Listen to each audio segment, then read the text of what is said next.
So, welcome back. This is the Team Trained by Fox podcast. On this episode, we have Jeffery. I'll let you, the man, introduce himself first. Okay, never any good. I think everyone says that. I'm no good at introducing myself. I'm actually, I never really know what to say. So, as said, my name is Jeffery. I am an online physique coach. I've been coaching for quite a long time. And over time, that's evolved into having a coaching team, the team of coaches that work under me at Physique Collective. I don't coach as much as I used to. My clients have kind of been trimmed down, and I try to filter a lot of my coaching through my guys that work for me now. A bit more focus on content creation for the members site that we run at Physique Collective, and just building a team and building a family in a way. Yeah, it is as well. Like you're all. We saw you at the Subaru show recent, and you're almost all there.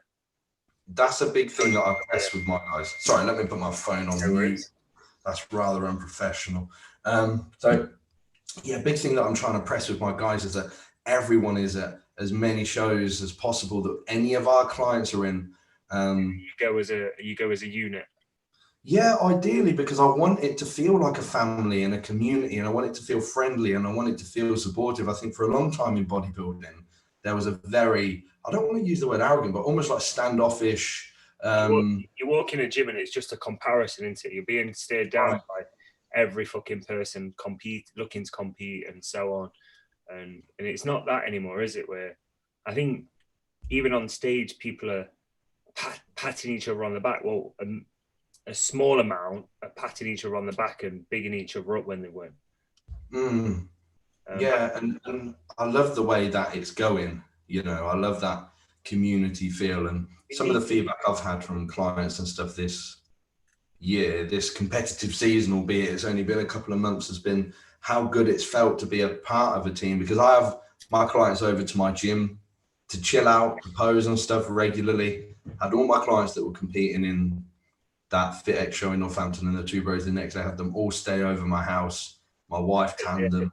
You know, I'm trying to make it feel like we're all part of something, not just like a list, which is why it's super important for me, especially to keep. So I don't breach 60 clients now, but with my 60 guys, I pour a lot of time into them, and that's the way that I always wanted to coach. And I'm really lucky to be able to do that now.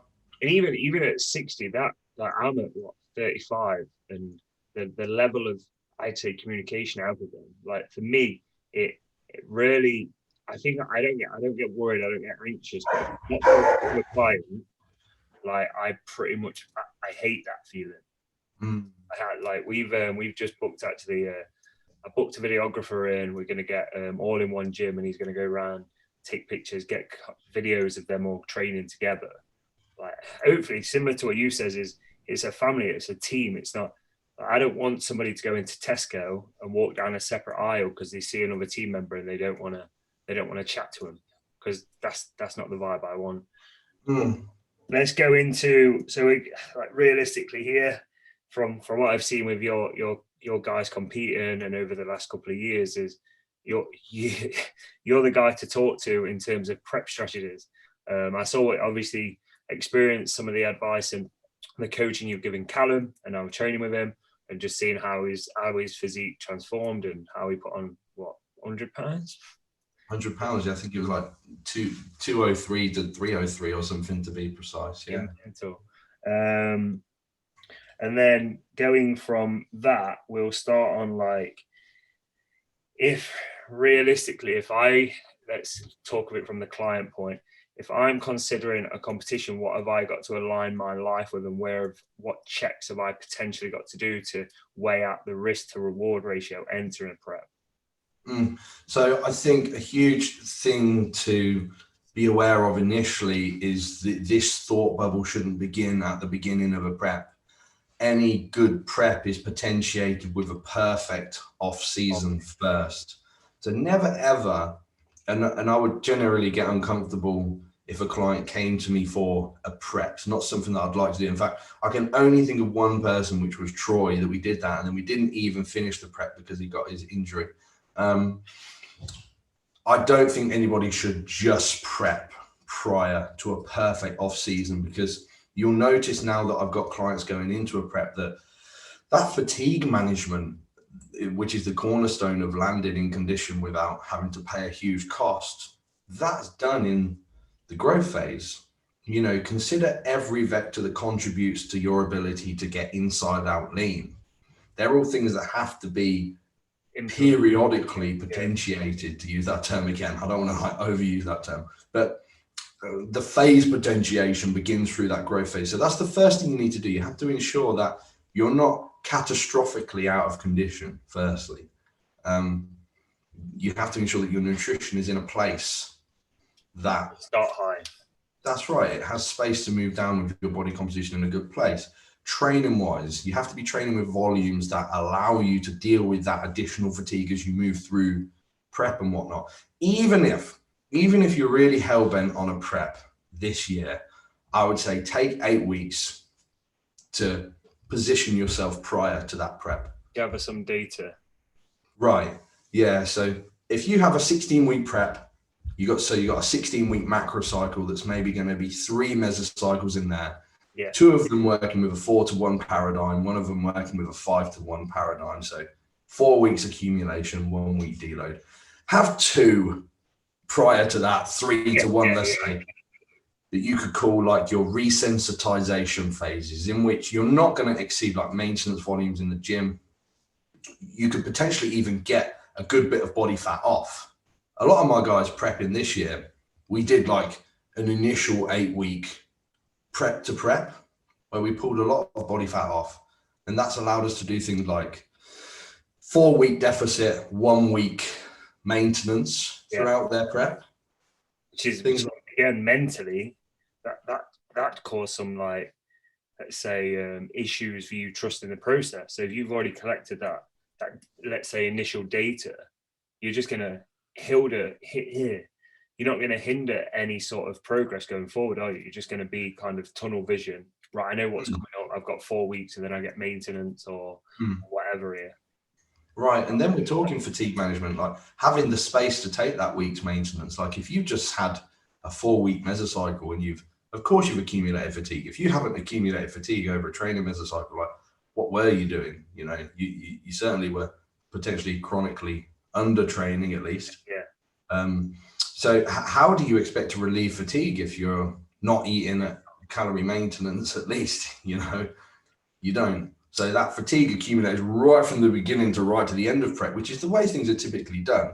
Not the way that I like to do, but it's another approach. Yeah, and I think one thing I notice with my clients specifically over others, and this isn't a plug for me at all, is that at the end of prep, they feel pretty good. You know, at least as good as you can feel. I've been following Christian's thing, and he's had to beg you for a food cut, hasn't he? He's like, right, yeah. Feed me less. We were on the phone earlier today, actually, and he's going, man, I just don't feel like I'm this lean. I'm like, well, let's put some rational brain on it. You know, you are that lean. Yeah. Like, so, I mean, whether you feel it or not is besides the point. You are that lean. So, and that's a wonderful thing. If you take a step back, you know, your prep brain will get you. You'll think that you need to do more. But if you can get there with nicely balanced fatigue, and Nate Heckles is another one this morning. He was like, can't believe how smooth this prep is. I'm like, well, you know, because we did it from ages ago. You know, it's not just been a short blast, bam. Right. So having your ducks in a row before you get into prep is essential. You know how they say a good night's sleep starts with the perfect morning? A good prep starts with the perfect off season, you know? Spot on. Hopefully that can help people. Now going into a prep, now we've obviously seen people, like, for me, most of the guys I've got in prep this year, their food's averaging out at kind of, I'd say we're well above the 3,000 calorie mark on some are a lot higher than that. And that again is just one of them I've coached for 6 months, and one of them basically come to me to start within. We had 4 weeks of learning each other, which gave me time to run his blood, have a look at how those metrics are, and then implement what we needed, which then obviously through his bloods being a little bit of out, we had to manage cycle going into it. But that was all pretty substantial, really. But with those two, their key is essentially just me going to be taking drips of food away from them, try and get them ready quicker, and then regular refeeds, etc., to kind of drop that fatigue off. But in the light of things, we see you on the, I watched it the other day, the fat loading approach coming into peak week. Is that something you would practice throughout prep? Not necessarily load, but higher fats throughout? No, I do like to test peaks. And if a client has one show, for example, I'll absolutely have tested peak before that. What I've done with many clients this year is we've had shows that aren't like the top of our importance list. So we've used those as our test peaks. You know, like someone like Leon, for example, we had that PCA first timers. We threw him in there. We were gunning for the strong, and then we've added on the two bros a few weeks after the strong. But the strong was the show that we're looking at. So we used that PCA first timers as an opportunity to test the peak week. And there were a couple of adjustments I'd like to make off the back of that. You know, I discovered that his fluid cut was about an hour late for him as a biologically unique individual. So I can just wind that back an hour. I also noticed the carb load was perfect. He spilled like at that last carb meal like that. So I know, right, that's the amount. Cool. Because he's peeled, you know, it's going to be the same amount from flat to full. So taking that information forward for sure. But I wouldn't do that throughout a prep unless they're in condition. Get in condition, test the peak, go and compete. Because I'm only asking that because, and you know as long as I do, in this industry, we find slang words, and fat load is going to become one of them slang words, and it's going to be thrown around by people that aren't peeled realistically, and they're going to fat load and fuck themselves up, essentially, in my opinion, because if they're not ready, and it's not going to be due to fat load didn't work. It was like you wasn't peeled enough to utilize that particular strategy perfectly. And I think we've seen that fat load thing. Like, I had a conversation with somebody the other day that was like, "Oh, look, TM Cycles has done this. Don't you want credit for it starting with you?" And I said, "Understand that it didn't start with me. I didn't start this. In fact, the person that I first saw do this was Dr. Scott Stevenson, and I think it's probably changed the way that I do it, but over time. And then I've had consultations with Callum about peak weeks, and then he's put it onto his athletes, and that's the same as anything. You know, nobody owns it. In fact, this is quite a pertinent point at the point. Like, no ideas belong to you in 100%. Because you could even take fortitude training, for example. Like that massively is full body training in to some element with a twist. Yeah, exactly. We ran that, and like my one thing is, again, my recovery capabilities to Callum's recovery capabilities completely different. Science, stack designs different, all of this. And I was going in and I was like looking at the next machine thinking, you can do one, mate. I'm going for the door. I cannot complete a set on that. Yeah. And Cal going like an animal, and then 5 weeks later is like, yeah, I'm with you. I can't recover from this. And no one's going. Having a coach that understands the nuance of biological individuality is perfect. Like, I always use me and Cal all the time, because like my coaching of Cal, you know, and my emotional detachment to programming is important. I think emotional detachment is super important as a coach, because like I'm deloading at the moment. So last week, the last microcycle of my last mesocycle, I did 22 sets of chest, for example. Callum would never do 22 sets of chest, but for me, that was my sort of recoverable volume that I was still able to adapt to over that week. And I escalated up to that over 4 weeks. A lot of people wouldn't be able to do that. Some people will need more. So it's understanding that there's no emotional attachment to low volume, high volume, low intensity, high intensity, whatever. They're all vectors of hypertrophy. You're going to have to discover, you know, ideally we will do the maximum amount that you can adapt to over time. And even with Callum, like his particular approach with himself isn't one that he regurgitates onto all of his clients. Like I've seen him have during lockdown. I should probably not say this. I trained with one of his clients, Haran. and Nathan Style was up at this like barn thing, and they was there on their particular week. They had an additional set per exercise or something, and then on the following week that gets taken away. So that's volume kind of in essentially changing volume. Where when we've kind of gone into sessions, that's not the matter. It's almost realistically, it's always top set and a back off. Yeah.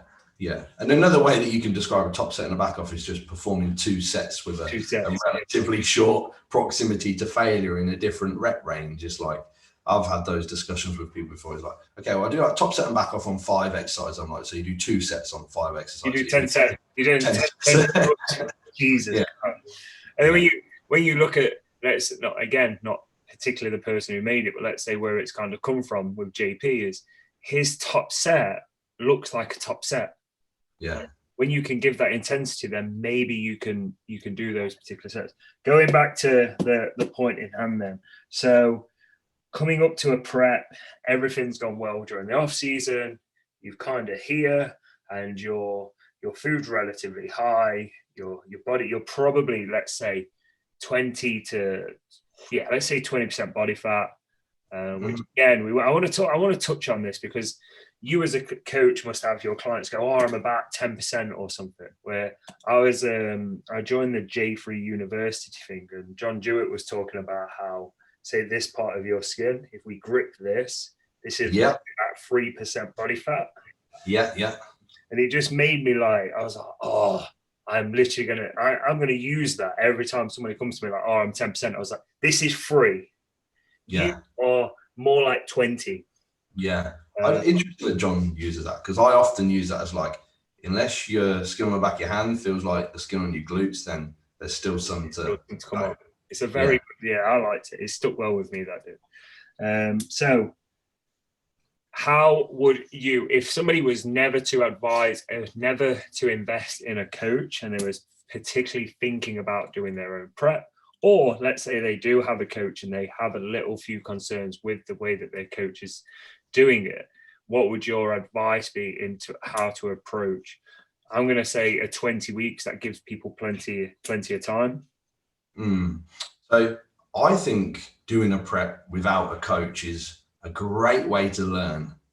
You know, to be your own coach over a prep will teach you stuff, but I think you should probably have a third person, a rational brain to correct you when you may potentially make irrational decisions, or have a list of rules that you will not disobey over a prep. So apologies if you can hear my dogs in the background. 2 of them are fighting that I can hear. My wife just left that. I'm going to let them decide who wins. I cannot be bothered with those 2 today. So yeah, I would have maybe a list of rules. So let me give you an example. So from 16 weeks out, I wouldn't particularly like a client to breach that 0.5 to 0.75% of total body weight loss per week. I think the risk of proteolysis is a little bit high at that point. If you have to breach that, then it's okay for acute periods of time, but I'd rather have had that done in that pre-prep phase, you know? So don't break that rule, because people are very keen to push harder as prep goes on. If anything, I want things slowing down as prep goes on. So having rules like that, or having rules within training volumes, you know, continue to start with pretty low minimum effective volumes and auto-regulate, and be honest with yourself on the auto-regulation. Don't go in with exponentially more volume every mesocycle necessarily, and then maybe have a set of rules like, if I have some kind of a progression scheme, let's say, right, every week I am going to add 2.5 kilos to the bar, and I'm not going to break that because I'm tempted to do more, and I'm going to match reps, and I'll take note of performance. If my reps in reserve exponentially decreases its proximity to failure for me to achieve that beyond what I'd be comfortable with, then your fatigue management is going to go out the window. So don't break that rule, even if you're tempted to. Having some rules in place within training, nutrition, and drugs, having a milligram per kilogram, I'm not going to exceed. Make that promise to yourself, write it down, sign it off, and don't break that contract with yourself. Like, right, I'm not going to go over 15 milligram per kilogram, no matter how tempted I am to have that little additional bit of Winstrol or whatever in the last few weeks. Because again, fatigue management goes out the window at that point. You're just kind of like, the minute you break rule 1, you're just setting yourself up for many more additional breaks, aren't you? Like, my last show, obviously, I come off the back of a heart attack. I had coaching off Cal for a short while. Finances in that particular time was not great, and I'd got it in my head. And Callum did advise that I advised against the show, and I was like stubborn. I was like, no, mate. I says I was competing this year. Don't care that I've just spent 8 weeks at home on my arse recovering. I'm going to do it. I'll obviously have far less assistance than many, just because of health concerns, but I will do it. And it was UKBFF. It was nothing special. And I picked Cal's brain. Another lad, one of Cal's clients now, Lewis Jones, I picked his, Ali Frazier, just a couple of other people. And the ongoing thing throughout that was, there was never any discussions. It was never do more cardio. It was never this. It was like, right, are you recovering? Is everything in place? And the more I focused on that, body composition got better. I couldn't utilize Claire, I couldn't utilize Himbine and stuff like that because of the heart. And then again, here's one thing I want to touch on is on the show. I was, again, now I look, there was 6 weeks. There was probably 4 weeks more I could have done, but I was set on a date, and that was the biggest mistake I feel that I made. I chose a show. I didn't choose a time frame. I wasn't ready for the show. I got on. Obviously, at that time, UKBFF had kind of seized, so I managed to get a second. I think there's like 4 people. So it shows again, for my luck, I was like, I got lucky for who turned up on the day. Then we had Vegas about 5 weeks after, and stress management was perfect. I wasn't worried about anything. I increased my food. I increased my training volume. And I remember sending pictures just as a viewpoint to Cal of where I was at. And he says, this is what you should have been getting on stage like. The stress is out the window. You're not worried. You're not concerned. He says, if you're ever to compete again, this is where you need your body composition. And that'll always be a learning curve in my practices. And this, it's like, if you're heavily stressed, then recovery is going to take a hit. Your physique's going to take a hit. And yeah. Do you have many clients that can't manage stress throughout prep? Do you have many that?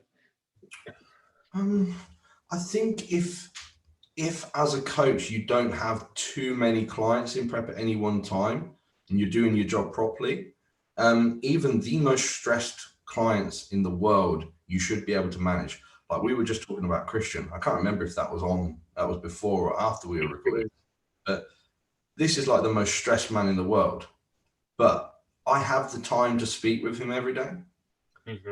And therefore, and I've also coached him long enough. This is an important coaching point, that I know exactly how his psychology works.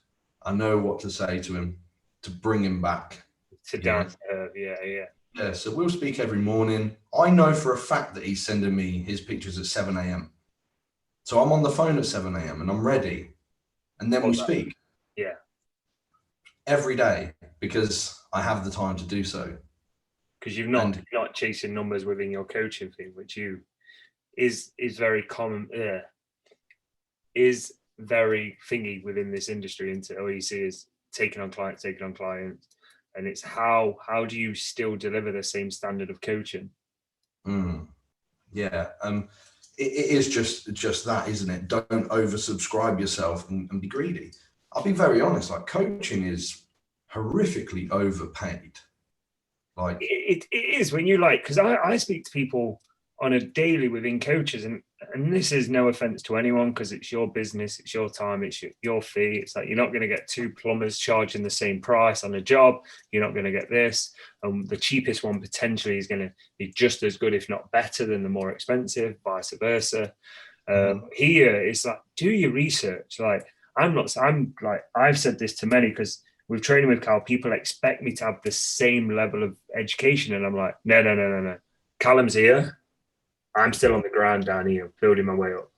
And they say, "Oh, don't what's it?" And I was like, "No, no, no. I know my place. I know my role." Like talking to you, like there's words that you've rolled off your tongue in this conversation I couldn't even find in a dictionary. I probably just said potentiated a couple of times, and that's not a good thing.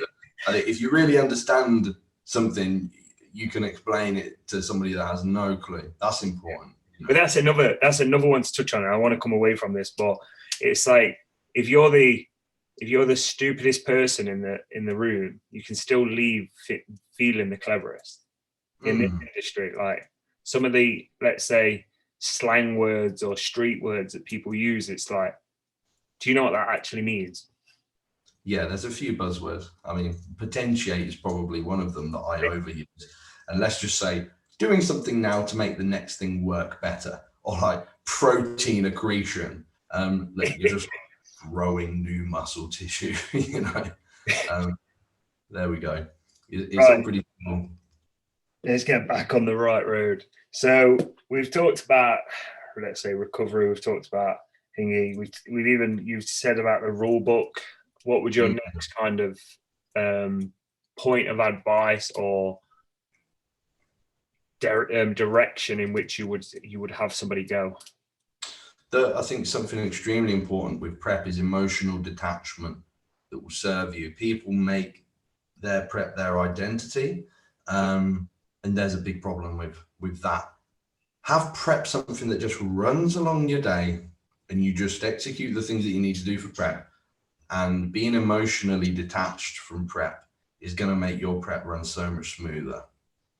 And, you know, and everyone else's life outside of that prep life better, because you're not Michael or you're not Joe who's prepping. You're Joe who has a secondary task that is prepping.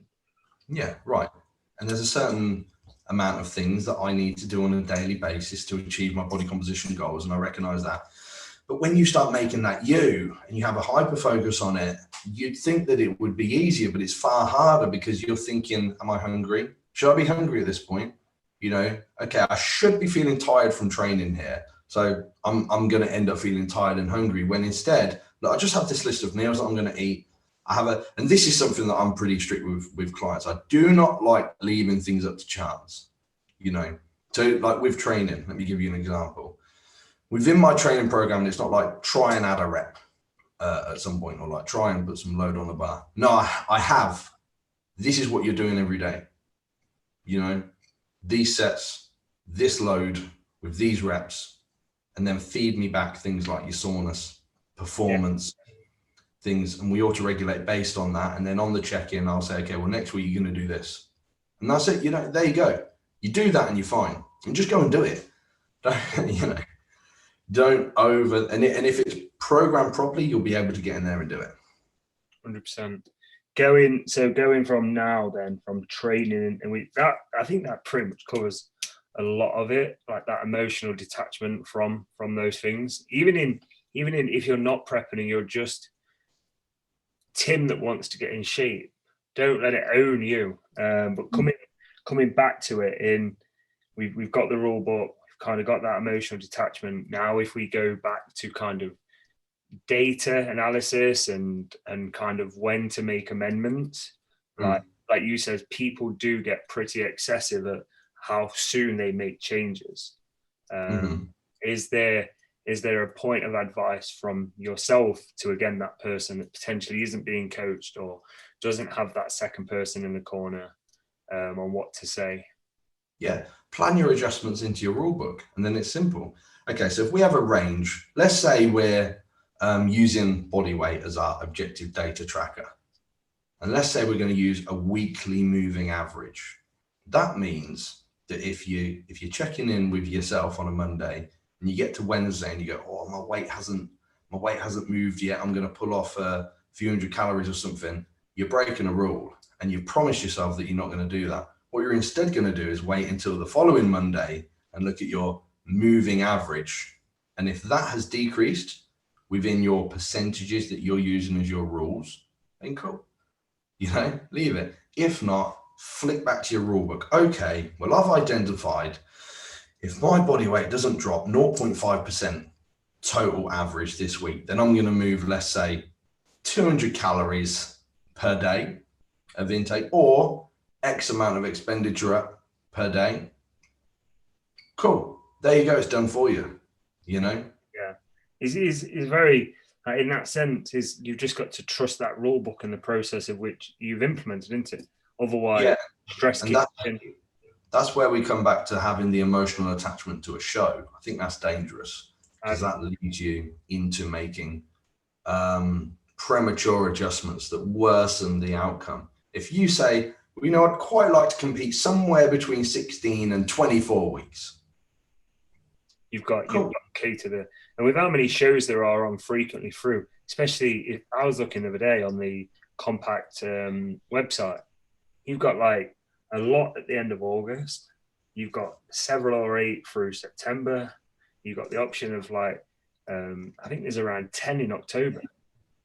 Yeah, if you look at that Compact show day calendar, October, you've got the Arnold Classic, the PCA in Jersey, you've got the PCA First Timers, you've got PCA London, IBFA Southwest, the PCA British, you've got the Battle of Bedford, the NFM UK, Miami Pro, IBFA Open, IBFA Liverpool.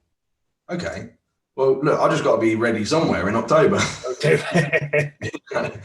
And cool, you know, feel free to register and enter loads of them. You don't have to do them. Yeah. No one's going to knock at your door and go, why aren't you at the show today?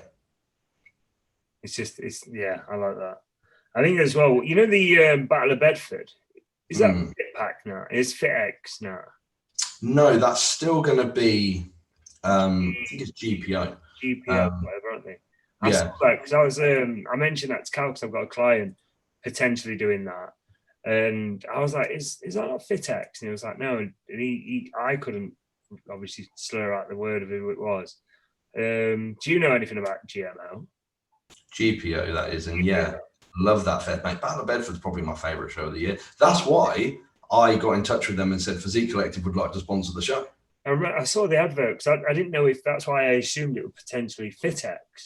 No, I am somewhat affiliated with FitX in the sense of my wife is a FitX judge. But no. But yeah, anyway, we go. Compact sponsored a FitX show. Therefore, I thought Physique Collective, no need to sponsor a FitX show. But I love the FitX shows. I'm very confident that I could put a client into FitX and they'd be judged really fairly and that the show would be ran really well. It'd be on time. They'd have an awesome experience. So where possible, people like FitX and GPO, I'm urging clients to get in there. Yeah, especially with that. I think you was at one of them. One of my closest friends, Chris Swanee, won the overall at FitX. And like I like when I heard the news, I was like, you know what, that couldn't have been the most ideal show for him to go to, because it was like you say, not necessarily that other shows are run on judged unfairly, but it was accurate. Anyway, so you've got through prep, you're there, and you have emotionally attached yourself to a particular show, and you're not ready. Drop out immediately, right? Yeah, don't do it. It's going to lead to worse decisions down the road. I think, and through talking through experience here, there's nothing more disheartening than being on the day and looking backstage and looking at 3 or 4 guys and going, what have I done? Why have I just put, not even myself, why have I put the 3 or 4 people that have come to support me? Why have I put my partner or friend through the last 6 weeks of me being a miserable shit? And then standing here and thinking, I either slipped up or I didn't allow myself as long. I get a few kind of friends ask like, oh, if I compete this year, and I'm like, if you are, like, you either are or not. It's like, well, if I do and I want to drop out, when should I drop out? I was like, if you're having that thought already, don't step into it, because you're going to doubt yourself every step of the way. Which again is why I've always just says get a coach that you can literally, you're on par with. I've got a particular client. We had a discussion. She was like, oh, I've never prepped a female. And she was like, oh, if we come to prep, I may consider getting a coach. And my point was, at first I was like, yeah, well, let's talk about it. Let's sit down, go over your options, and let me have a little bit of an impact on who you choose. And then the more and more we've kind of learned each other, she's like, I won't want anyone else but for you to coach me. So that's going to mean for me, which is a great chance to finally prep a female, is right, who do I need to consult with? What do I need to learn? And how can I make this as easy as possible for her and myself?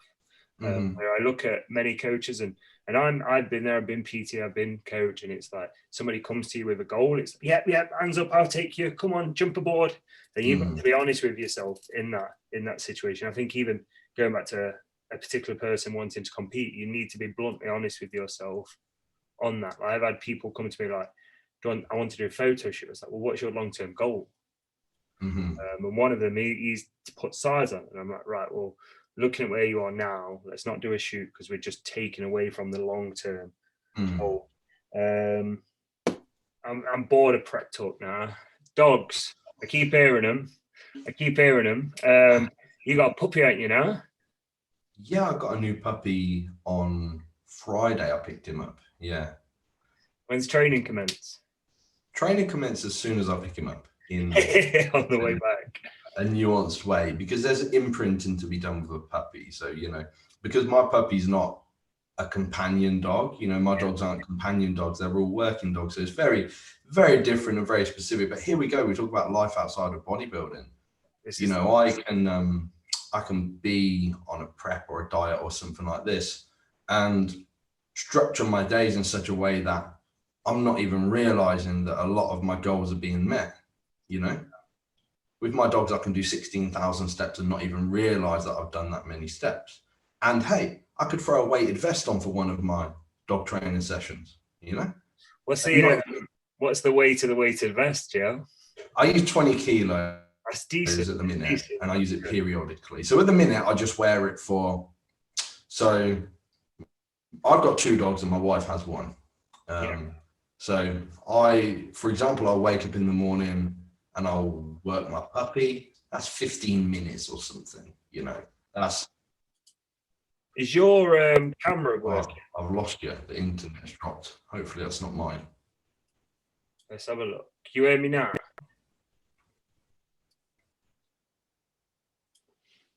And I think we have lost Joe.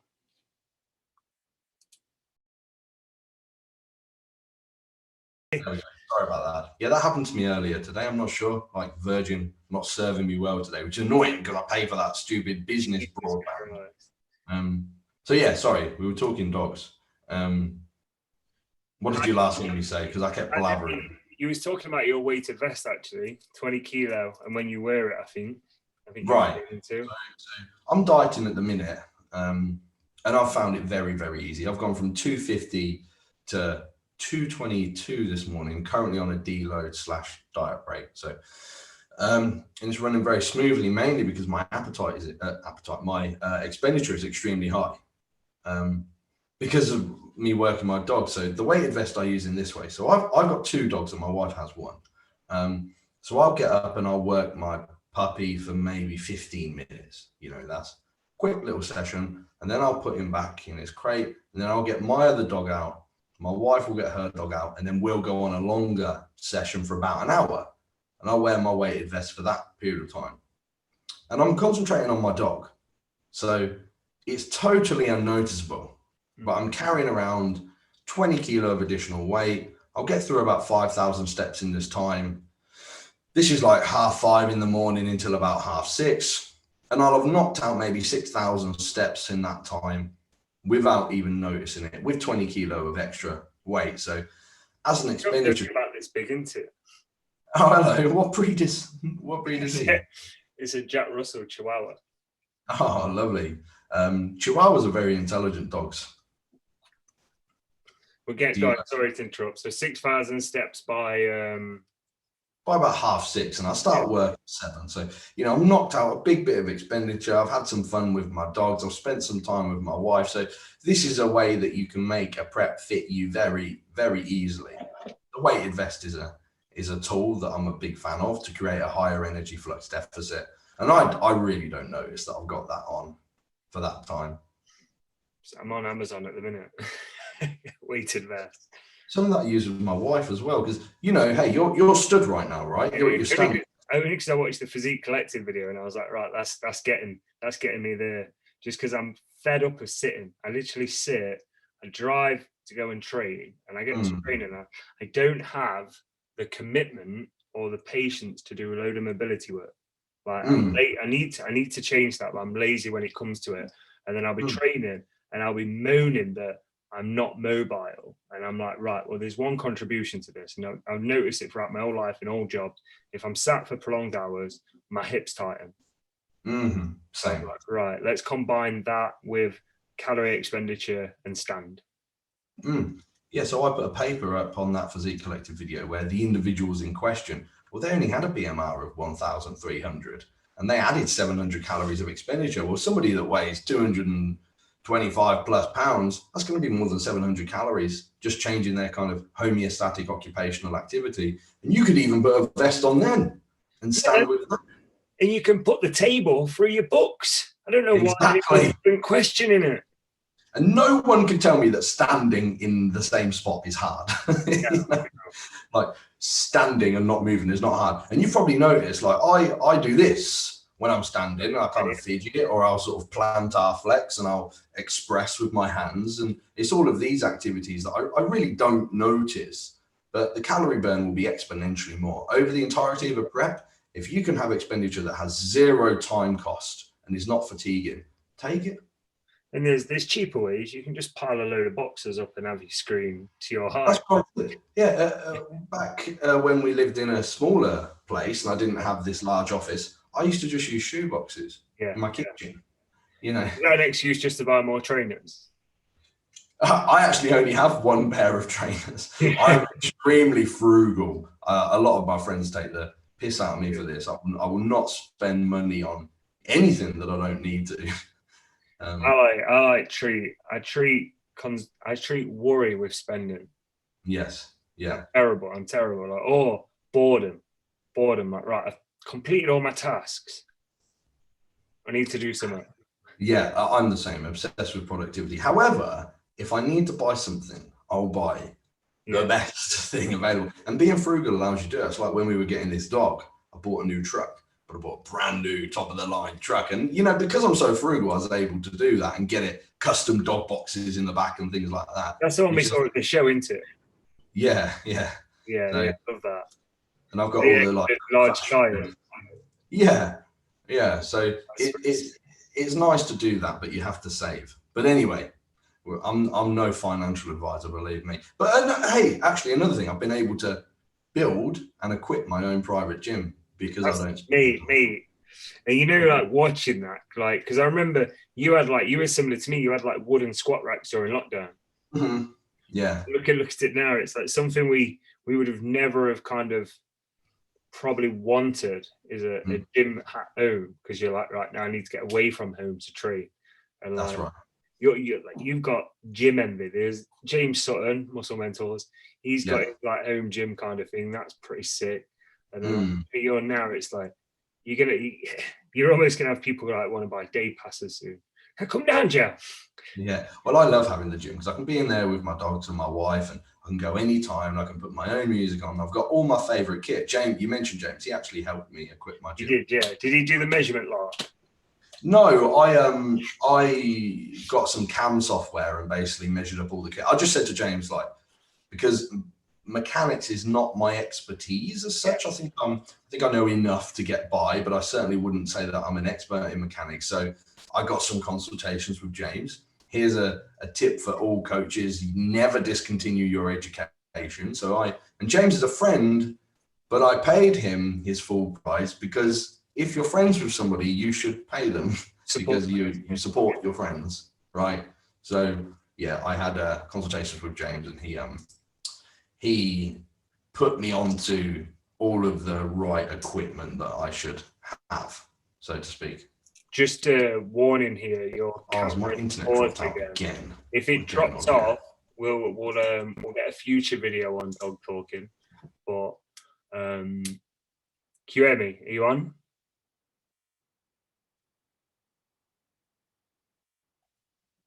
Right, here he is. That's better. I thought we'd lost you then. I need to get a complaint in with Virgin.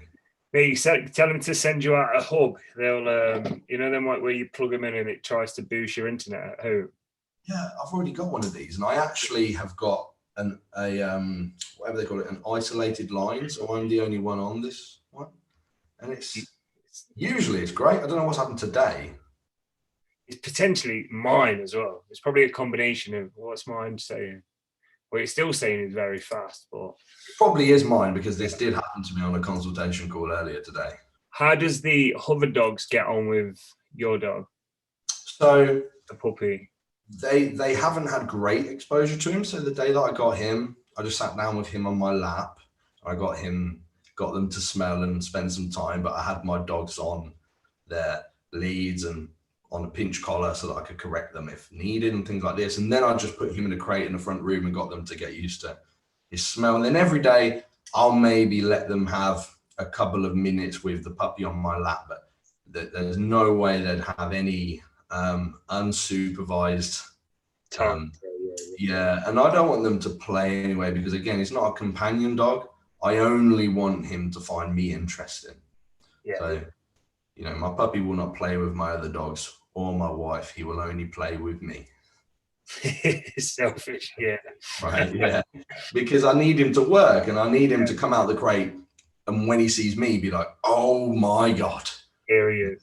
Yes, I want him to go crazy. And that's another interesting thing if we're talking dogs.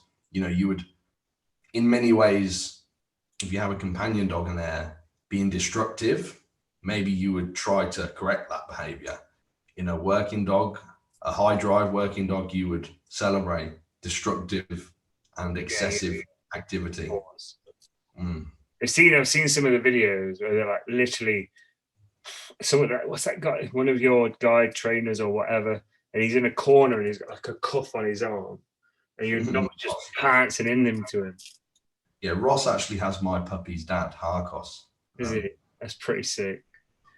Right. Going back to what we were saying about Physique Collective, that's what, $7.99, $6.99 a month? $6.99 a month. So Physique Collective for me was it's a passion project. I'm happy to say that I don't make any money on Physique Collective. In fact, I've lost plenty of money. I can imagine you have, but $6.99. Yeah, so what I wanted to do was create something that I really wanted myself. So I've hired people to be part of Physique Collective. We've got sponsored athletes now, and everybody is looked after properly. And I will never make money from Physique Collective, I imagine, because for me, I want it to be a community. So it will always be invested back. Like, for example, a bit of an announcement, we've got an app coming. They're expensive, you know. They're expensive. So, Jesus. So for users of the forum, there we go. And for me, I just always want it to be somewhere people know they can come to and get good, reliable information. They can get relatively high-level topics broken down into easily understandable chunks. If they don't understand it, they can go to the forum and ask me any question, and I answer everyone's question. This is like, for me, I've not taken too much advantage of the forum yet, but I've read articles and I've read this, like you did one on DMP, you've done telomere, you've done injectable carnitine, blah blah blah. And I've actually told clients like, right, £7, mate, you can forget a Starbucks, get it. And then you've actually got the I forgot what his name is, and that's really bad. He's doing the in the kitchen things, like very simple thing.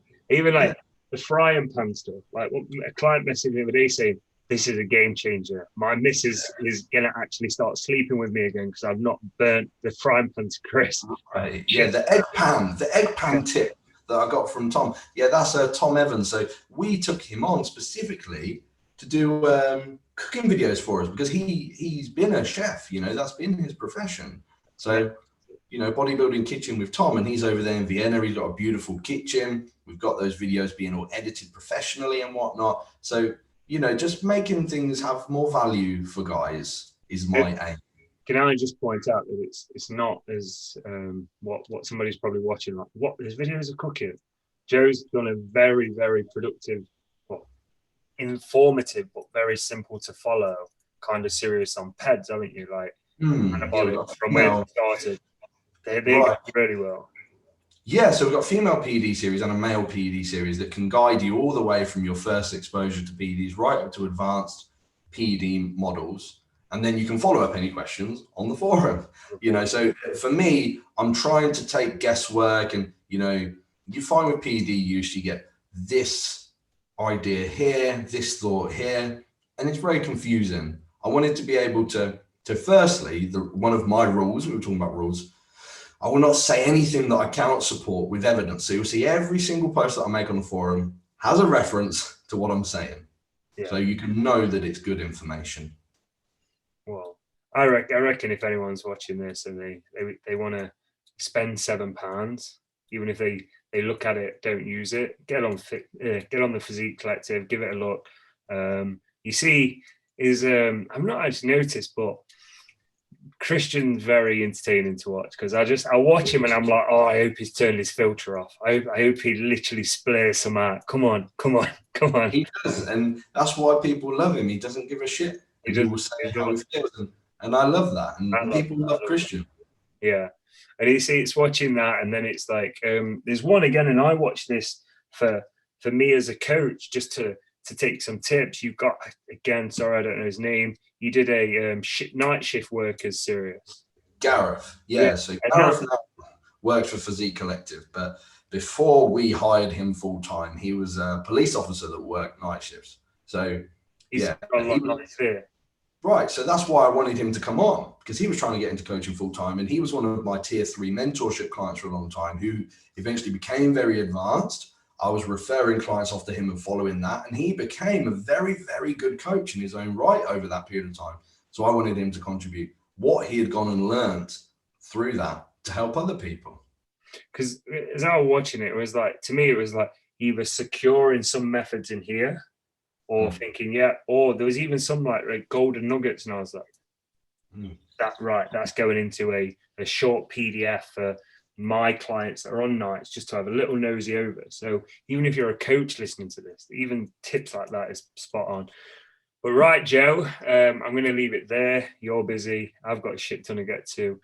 I'd like to get on again and probably talk about female PEDs, male cycles and stuff, and just go, because again, here I think a lot of the information that you've kind of put out there is